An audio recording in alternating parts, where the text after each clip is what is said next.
Hello, everybody. Hope you're doing well today. Got a little different minister's briefing for today, but I think it can be very helpful, and it is something that I'm very passionate about. So let me just jump right in. Ladies, I'm going to let you in on a secret that I bet your husband, a lot of men do this, and so I'm going to let you in on a secret. But right here is a $50 bill. And I've got it stuck away and it's just there. But let me tell you the story behind this $50 bill. It's not that old. I got this $50 bill, I believe it was either late 2017 or maybe the first couple of days in 2018. Sanj and I moved to the North Central region in early January of 2018. And so the last time I went to visit my mom, and I'd have my mom and dad, and I'd have to go back and check my records, but it may have been just right after Christmas or early, right around New Year's Day, because it was just a few days into January that we pulled out and moved.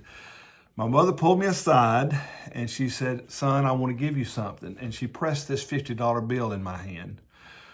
And Mom, I don't want this. They're living on retirement income, and here's Mom wanting to give me money. And I said, "Mom, I don't want this money." She said, "Son, I need to give you this money. I need to be able to do something, to feel like that I've done something." And I realized there was an emotional attachment, an emotional issue. Being a father, and I think you ladies probably feel even deeper the sense of parenthood. But being a father, I realized this is not about the money. She needed to do this. And so I took this money, this $50 bill. It's very precious to me. It reminds me of my mother's love. And money, it can be the root of evil. The Bible tells us that. But money is also the currency, a way that we show value in the way that we transact life here on earth. And so to not have money is a major issue. What we need to do is that we need to do something to make sure that we have a $50 bill available for our own lives and for those that we love. So I want to talk to you today about your $50 bill fund. Now, here's the challenge, and I know most ministers, I know people think that the ministry that preachers get rich and they take a few ministers that have abused their position to just go after money, and I get that. And then there are a few ministers that do well, and it's very well deserving. Let me just give you some context. Just say a pastor has a church that averages 50 people or 25 people.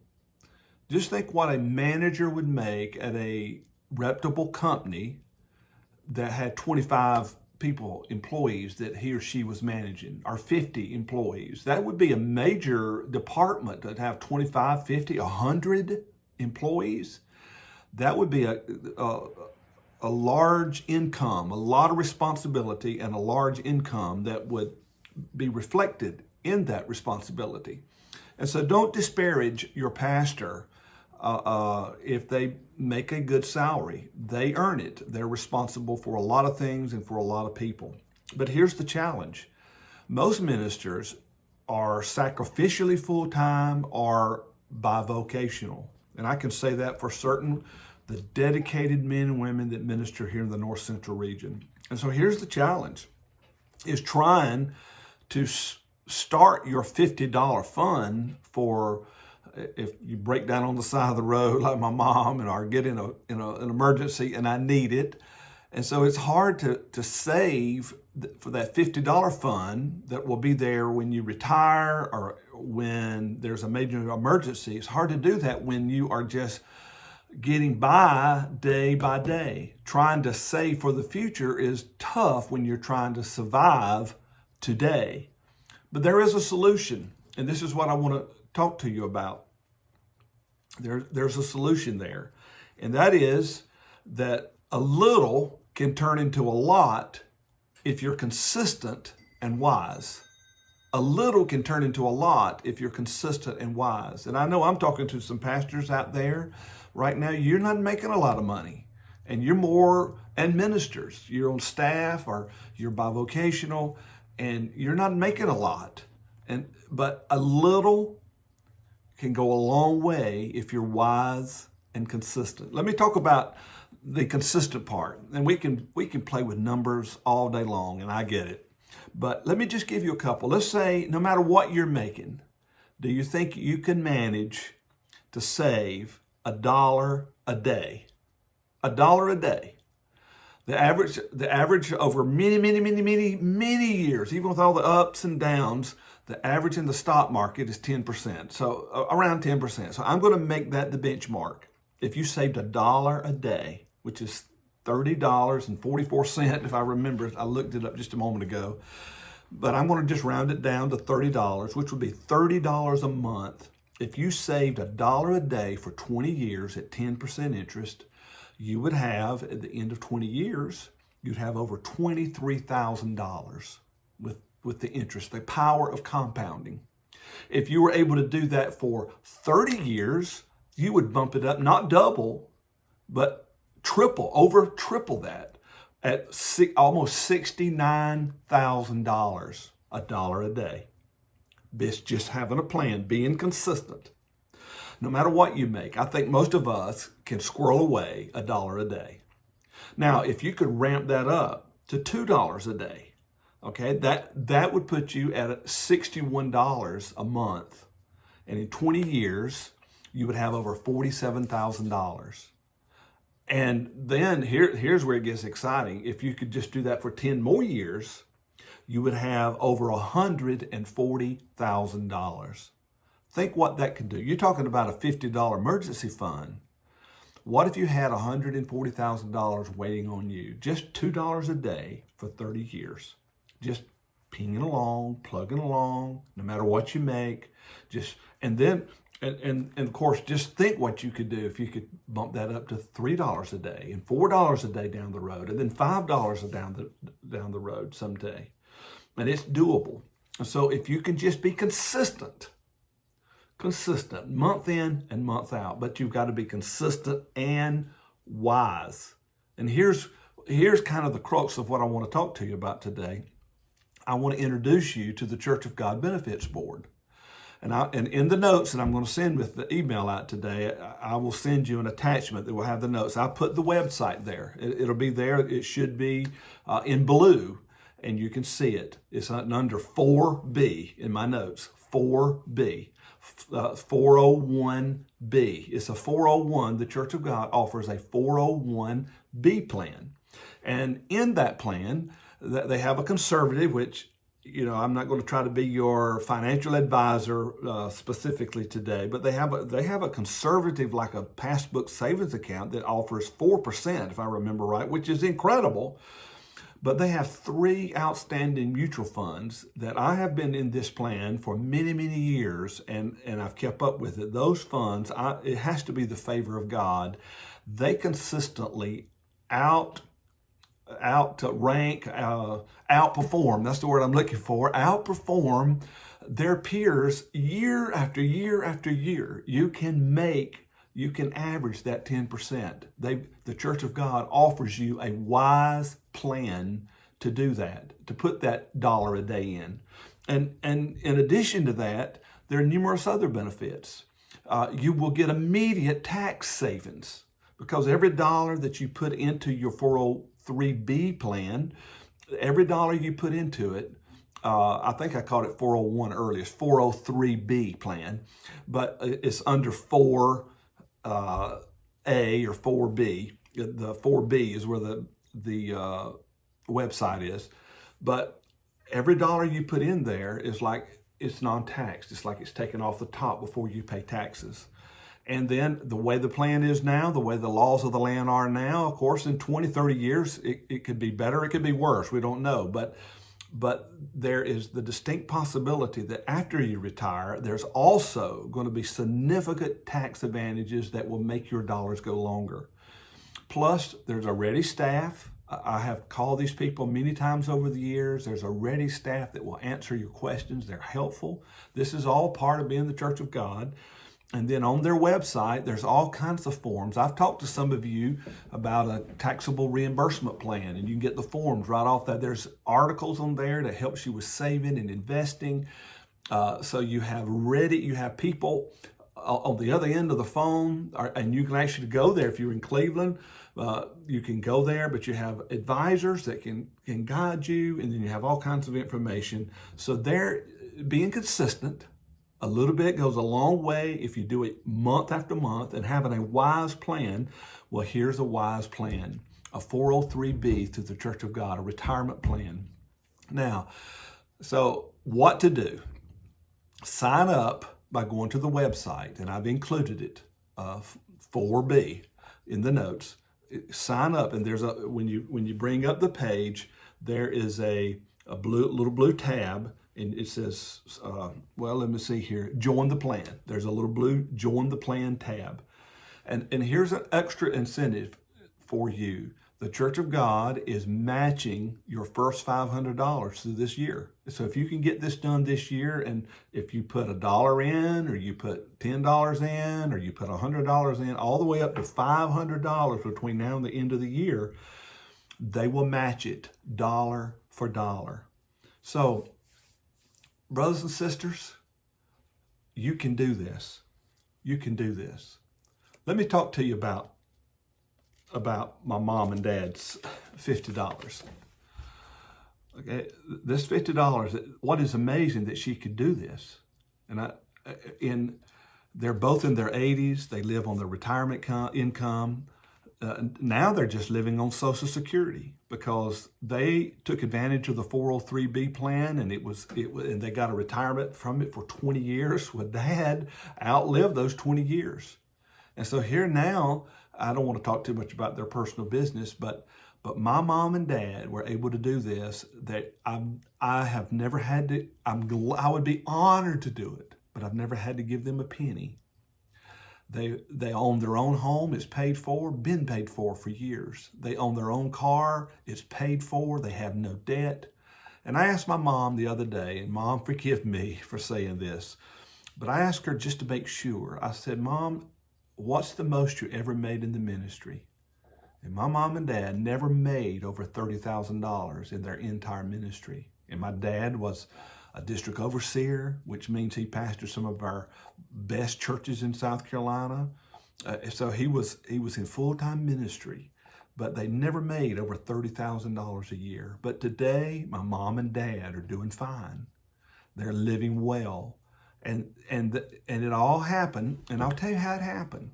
Mom and dad didn't start early, but there was a time in my life when I was bivocational and I was selling insurance and investment products, and so I went in, and who do you start selling to first? You start selling to your family.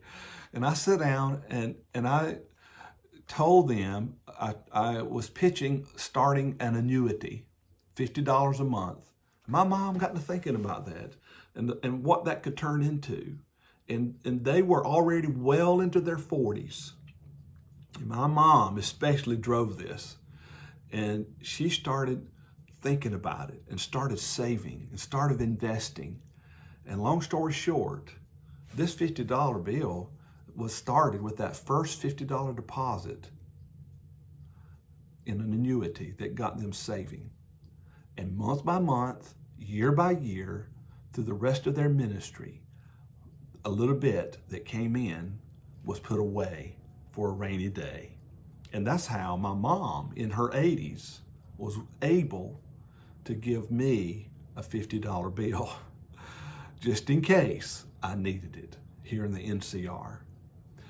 You can do this for your children, but more importantly, for yourself and for your spouse if you're married. Be wise and be consistent. Now, let me give you a couple more considerations just before I sign off today. I want to, as a pastor, I want to remind you to be mindful of your staff and your non-credentialed staff. If they work, if they get a paycheck and get a the tax form that we get, a W-2 form. Obviously, you can tell that you need to talk to others to make sure you get really professional help. But if you get that, if you give a W-2 form to anybody in your church from the church, that money, they can sign up for the 403B plan as well. They do not have to be a minister, but you may have a youth pastor. They even may be part-time, and you may not be able as a church to afford, but maybe $5 a month or $10 a month. But you know, as kids, a lot of times kids are not going to save like they should. They're trying to pay for doctor bills when babies being born, and they got gazillion dollars in debt for college and all this kind of stuff. But you could invest in them. And so, Pastor, if you need to have a retirement fund, and you do, well, your staff does. Your employees do. Some of you have daycares. Your daycare, if I understand it right, your daycare employees can too. And the benefits board can help you with that. And so what a benefit that you're investing in your people. And then I know a lot of good Church of God members and others watch this.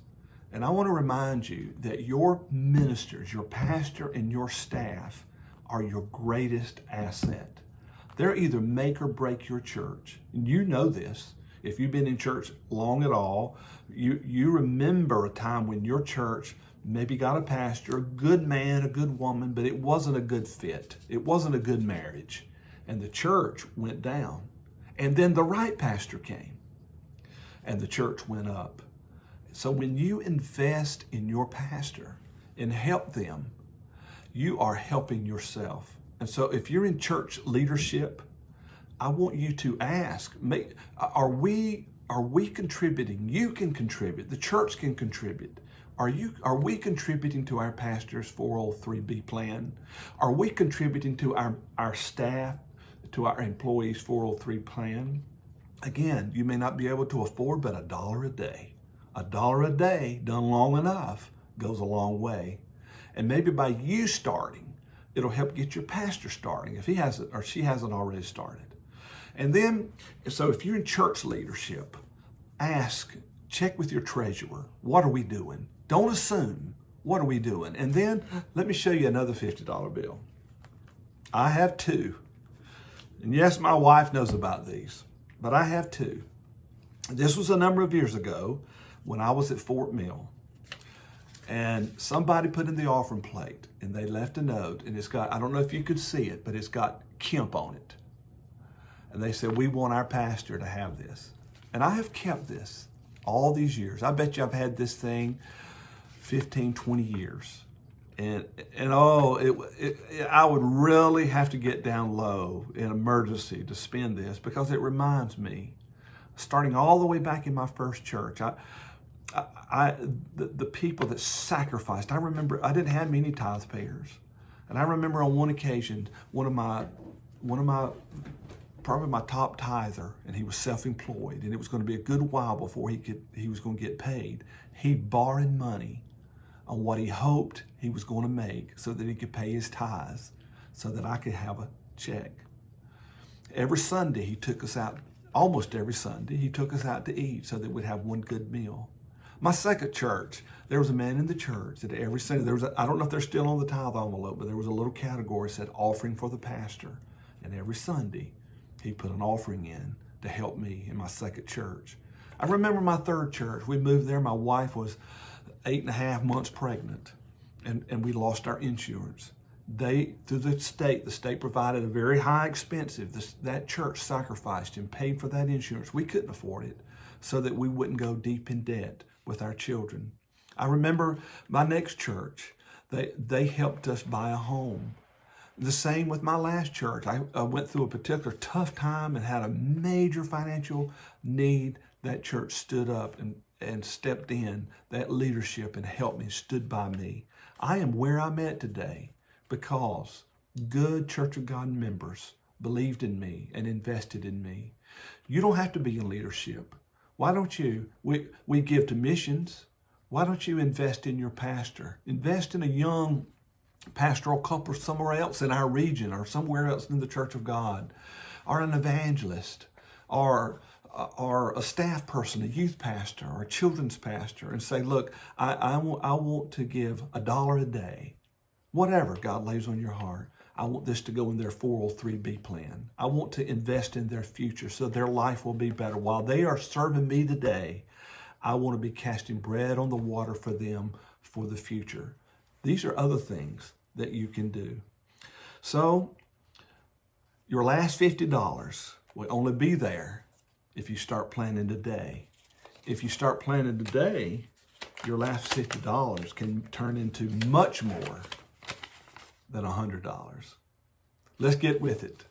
Let's keep running to win, and let's finance the kingdom work in the process. I wish you all well. I hope you have a great week, and I thank you for all you do. And good members, tithers in the Church of God, especially here in the NCR, God bless you for your faithfulness. It's a wonderful duty and privilege to be able to finance the kingdom here on earth, and God bless you for it. And I thank you. Let's have a great week. See you around the bend.